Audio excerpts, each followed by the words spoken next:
pinakamabuti para sa mga anak.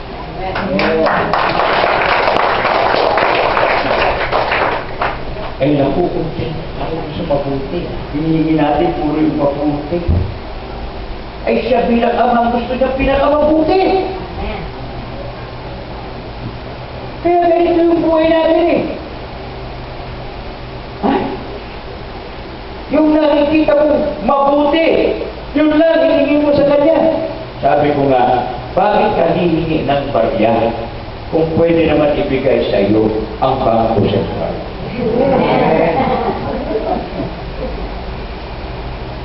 Diba? Diba?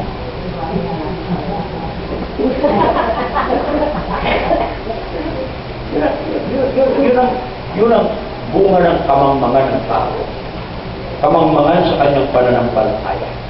Nakukontento sa mabuti.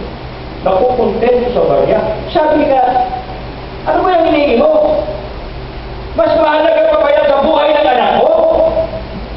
Kung ang buhay ng anak ko binigay ko sa iyo, yung mga maliliit na hinihingi mo, ang hindi ko ibigay sa iyo.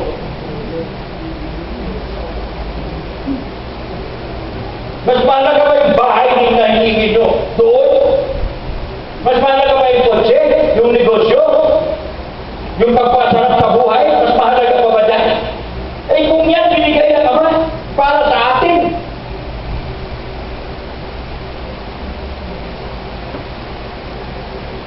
pagkatapos kung umarap tayo sa Diyos, parang ang laki ng utang ng loob ng Diyos sa akin.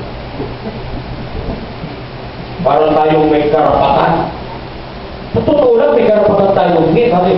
Mga anak tayo. Pero iba yung paggamit ng karapatan ng anak.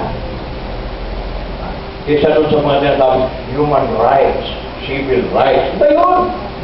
Yung anak, pag ginamit ang kanyang karapatan, ito'y ginagamit sa paraan na makapagbibigay ng karangalan sa kanyang magulang.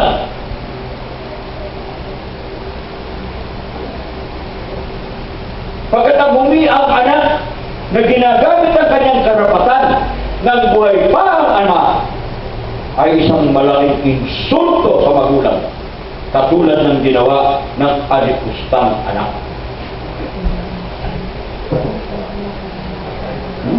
The prodigal son, di ba? Kung kasama niya, tayo, bigyan mo na sa akin yung mana ko. Sa akin magiging pambayan.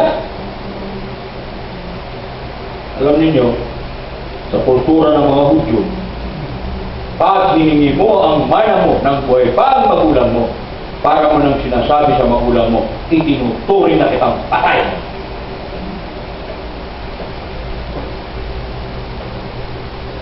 Yan ang kultura ng mga Hudyo. Kaya ganun kasakit ang ginawa ng kalibugang anak sa kanyang ama.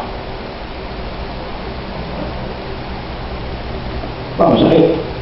Saan niya ginamit?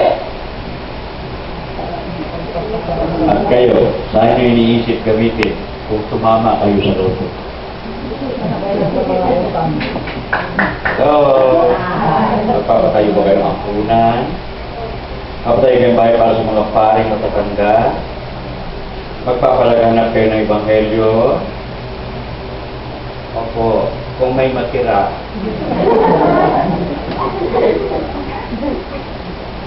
Hello? Dami kong kilala sa inyo. Kung hindi pa tumama sa chopstick, palagi niyang sinasabi. Papatayo ko yung kapitya doon sa amin. Tapos yung center namin, bili ko ng mga gamot. Nanalo! Ay, bili ng gamot! Sabi rin naman, nagtayo lang. At saka bandi. Bakit? Naunahan ang ibang gastos.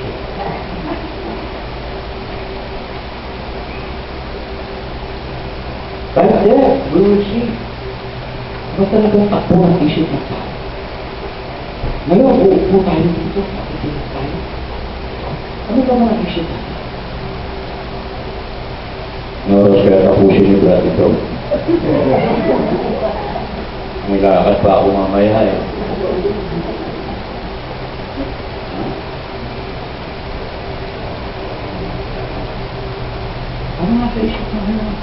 Kanina ko pa kayo tinatanong eh. Ano ba gusto nyo? Gumagawa ba kayong bagay na walang dahilan? Ha? Magawa ba kayo ng bagay sa buhay nyo na walang dahilan? Yun ang mga taong walang direksyon sa buhay. O sabi niya, hindi kasi sabi nila mag-recollection. Alam mo naman, masunurin ako. O sige na, pagpalagay na natin, yun lang ang dahilan nyo. Hindi nyo ba tinanong, anong dahilan nila Brother Ernie, nila Brother Ray? Anong dahilan nila bakit mag-recollection? Oy, kayong dalawa. Bakit kayo nagpa-recollection? Spiritual birthday. Bonding.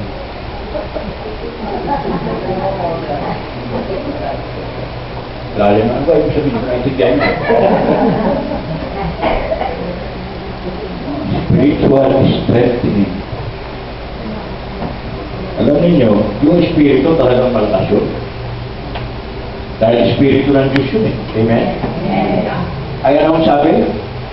Ikaw ang templo ng espiritu.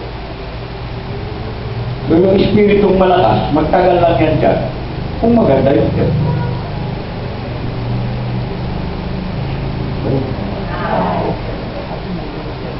Sabi ko nga eh, para bang bumili ka ng brand yung kotse, Porsche, Carrera, siguro mga 50 milyon ng halaga. Ipasok mo ba sa garahe marumi? Siguro magpagawa ka pa ng garahe na mas maganda pa sa bahay.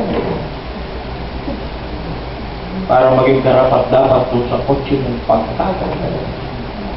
At yun ang ginawa ng Diyos. Kaya lumikha ang Diyos ng sinapupunan na walang bahid ng kasalanan para paglagaan ng kanyang bugtong na anak. At yan ang sinapupunan ni Maria. Mary conceived without sin. Pinaglinis Maria ang langit. She is the Immaculate Conception. Banal na pagbubuntis. Alam ang hinirang ng Diyos, Maria. Kaya buod kang pinagpala sa lahat ng babaeng pinagpala.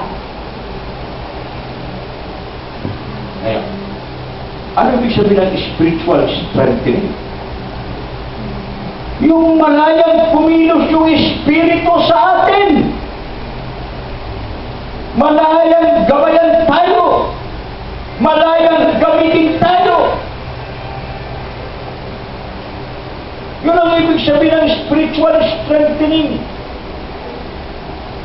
So ang tanong ngayon, siguro na dapat nating tanong sa ating mga sarili, gaano kalaya ang Espiritu Santo na kumilos sa ating mga pagkatao? At gaano hanggang sa mga sandaling ito ang katotohanan na ikaw ang kumikilos at imbis gamitin ka ng Espiritu Santo, ginagamit mo ang Espiritu Santo sa pamamaraan na gusto. Yung sa Ebanghelyo ni San Juan kung saan sinabi, kapag ikaw ay bata pa, inaayusan mo ang sarili mo, pinipihisan mo ang sarili mo, at pumupunta ka kung saan mo man gusto rin. Pero kapag matanda ka na, may hahawak ng kamay mo, susuutan ka ng damit, at dadalhin ka madalas kung saan ayaw mo pumunta. Ano yun? Pagtanda ba yan ng katawan?